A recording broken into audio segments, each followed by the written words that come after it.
আমার এই বাসনা তোমার শিবদন দর্শন করে তোমার যুগল চরণ আমার বক্ষে দিয়ে আমার প্রাণটা চলে যায়। মহাপ্রভু পরদিন ভক্তগণ সংকীর্তন করিতে করিতে আসলেন।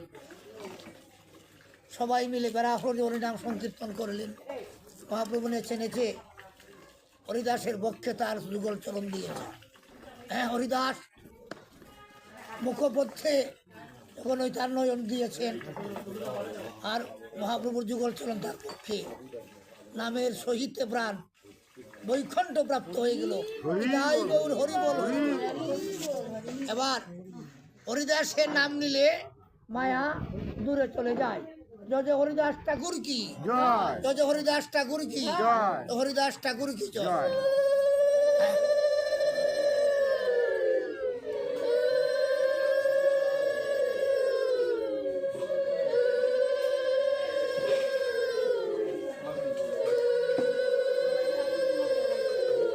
এই যে মায়া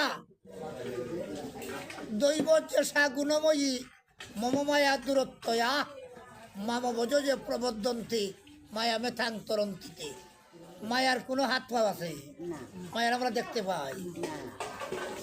গুরুদেব শিষ্যের বাড়ি থেকে সেবা নিয়ে বিদায় হয়ে বাহিরে যেয়ে চিৎকার করে কাঁদতে শুরু করলেন। শিষ্যের যে সহধর্মিনী নারী জাতি, ওরা তো মাতৃ বংশধর নারী, ওদের ভিতরে তো মমতার ভাণ্ডার। উনি স্বামীকে বললেন, ওগো চলে যাও, বাবা গোসাই বুড়ুলো, আমার মনে হয় হুচুটকে পড়ে যাচ্ছে, তুমি চলে যাও। গিয়ে দেখেছেন গুরুদেব একটি বৃক্ষকে জড়িয়ে ধরে চিৎকার করে কাঁদতে শুরু করলেন।